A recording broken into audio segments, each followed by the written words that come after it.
Et puis alors j'ai la chance de recevoir ce matin deux comédiens, Alice Belaïdi et Artus. Bonjour à tous les deux. Bonjour. Bienvenue, vous venez nous présenter le premier film d'Artus, un petit truc en plus. Exactement. Mais avant de parler de ce film, on va dresser votre portrait sonore, des petits sons pour mieux vous connaître. Alors mettez peut-être votre casque parce que le premier, la qualité du son n'est pas terrible. Écoutez. Nicolas, viens voir maman. Ah ouais, oh là là. Maman va s'en aller. Maman va prendre la voiture C'est pire son visage. pour aller à son travail. Mais maman va peut-être avoir un T'avais pas accident mué, de là voiture. C'était un personnage. Coincé dans le Ça vous rappelle des souvenirs, Je joue sur... Et ça rit bien, hein, putain. Ouais, ça rit, hein. C'était en plein air. Je joue sur une place de village Ouais. à la fête du rat. C'est ça. Qui était dans mon village. Près de Et Montpellier. voilà. Donc je joue place de la Vierge, devant la Vierge et devant principalement des enfants. Qui rit beaucoup. Qui rit. À Donc vos facéties. bah ouais, je me dis tiens, c'est cool, ça prend, alors que vraiment c'était pas bien. Parce que alors avant d'être humoriste, vous êtes cuisinier de métier à Artus, mais un jour vos parents qui voient que ça vous rend pas franchement heureux louent un théâtre de 38 personnes à Avignon et vous mettent au défi d'écrire un spectacle en un mois. Ce que vous avez réussi à faire. Ouais, ce que j'ai réussi à faire, c'est pas que ça me rendait pas heureux, parce qu'en plus j'étais heureux moi en cuisine, c'est juste que ça me paraissait un rêve inaccessible et un truc voilà. Oui, d'accord. Réussir dans ces métiers artistiques, il y a peu d'élus, beaucoup d'appelés, peu d'élus, donc je me suis dit non mais la cuisine c'est bien, c'est un vrai métier. En fait c'est moi qui avais ce côté un peu terre à terre de dire ça c'est un vrai métier, fais un vrai Mais métier. c'est rare que les parents poussent comme ça à faire des métiers plus risqués. En fait ils m'ont dit justement maintenant t'as ton diplôme de cuisinier, donc tente. Au pire t'as rien à perdre, tu repars en cuisine.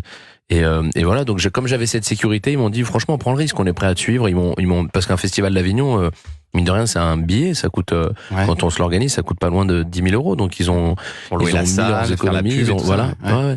Et y avait je du leur monde. dois d'ailleurs, faut que je leur rembourse d'ailleurs. Ah Je suis en train de- ouais, Pensez. je leur ai pas filé les 10 000 balles. C'est ta merde. Et d'ailleurs, à peu près à la même époque, vous aussi, Alice Belaïdi, vous étiez en spectacle du côté d'Avignon. En fait, En même temps.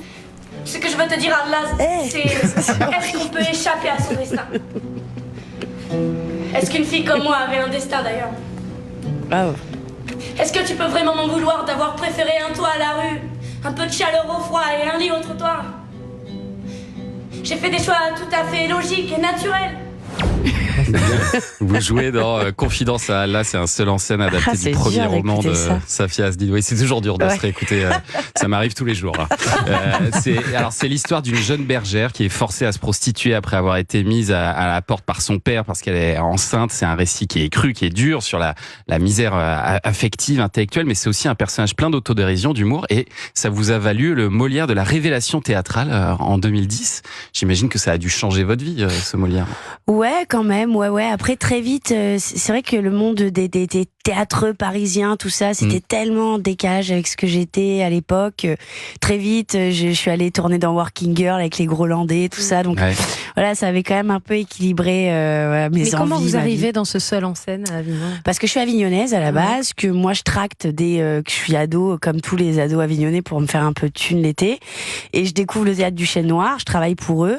Et puis, je pense que j'ai de la gouaille, j'ai 14 ans, 15 ans. Et le directeur du Chêne Noir, Gérard Gélas, me dit, tiens, il y a un monsieur qui vient, qui s'appelle monsieur Philippe Avron, qui vient faire un spectacle au Festival d'Avignon. Il a besoin d'une petite messagère dans son spectacle. Est-ce que tu veux lui filer des accessoires et tout?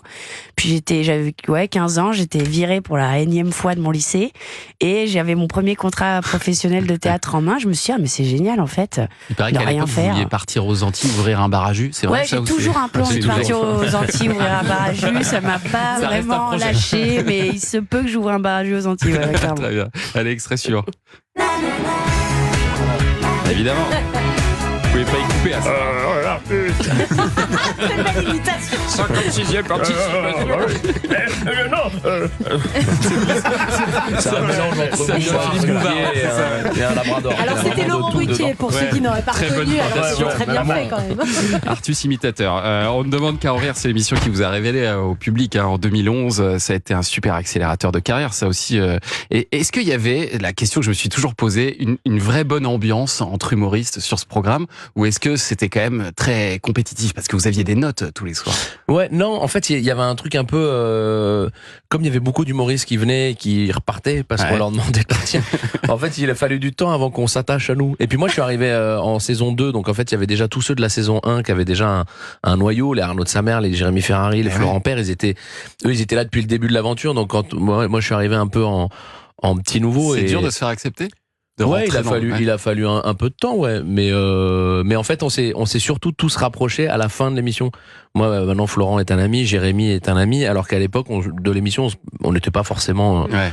Après, Jérémy était vraiment un con à cette époque-là. Oui. Mais non, mais Il est resté. non, mais on était tous puis stressés. Je pense on était tous en train de jouer un peu notre futur. Donc, Bah oui. donc il y avait une petite pression. Au Ouais. final, vous y êtes resté 3 ans, et puis c'est vrai que ça vous a fait gagner beaucoup de temps dans votre carrière, j'imagine. Ah ben c'est quand on écrit, j'ai fait 93 sketchs sur des thèmes imposés. Non. Donc c'est quand même un travail très peu de d'écriture temps. qui est fou quand on dit et c'est marrant, c'est là que parce qu'au début ça fait peur le thème imposé. En fait, on se rend compte que non, avoir une contrainte, c'est cool pour écrire. Moi, je me souviendrai toujours d'un sketch qui s'appelait le thème, c'était l'envie de lire baisse chez les jeunes de moins de 15 ans. Ouais. Où tu dis ah cool, je dois faire un sketch avec ce thème-là, il est bien. Et en fait, c'est un des meilleurs sketchs que j'ai fait parce que du coup, tu te creuses, tu vas chercher donc c'est bien. Ça a été un accélérateur en écriture. C'est fou le temps que ça m'a fait gagner. Allez, un dernier petit souvenir. Ah, bah c'est un souvenir commun. en Souvenir plus. commun. Voilà. Vous avez reconnu ce générique, les amis, quoi? Ah, Le les bureau folles. des légendes. Le bureau des légendes. oui. Parce que vous avez tous les deux joué dans le bureau des légendes, mais alors pas en même temps. Hein. Non, c'est Alice pas croisé. Bélédis, Non. vous jouez dans la saison 2 et Artus dans 3, 4, 5, c'est ça? Ouais.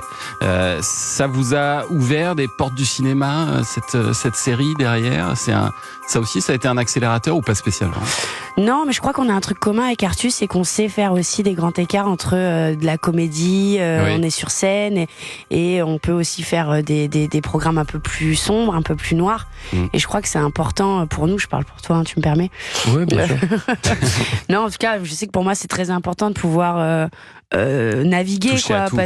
parce que sinon c'est un peu ennuyeux et on n'a pas tous la chance d'avoir cette carrière-là et on en profite à fond en fait. Et c'est vrai que pour vous, Artus, c'était vraiment un contre-emploi, là, pour le coup, le rôle.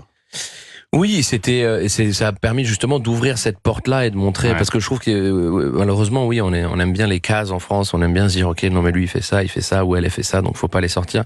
Et je trouve ça génial de se dire, là cette année par exemple, on est dans mon film là, qui est une comédie populaire qui sort là, et tous les deux on monte les marches de Cannes, chacun dans un film.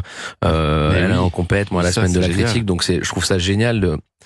J'ai l'impression que les choses bougent un peu et c'est cool, ça serait bien en fait qu'on se rende compte que voilà. Et ben justement, ce film, un petit truc en plus qui lui aussi fait bouger les choses, on va en parler dans 2 minutes sur Europe 1. On revient tout de suite.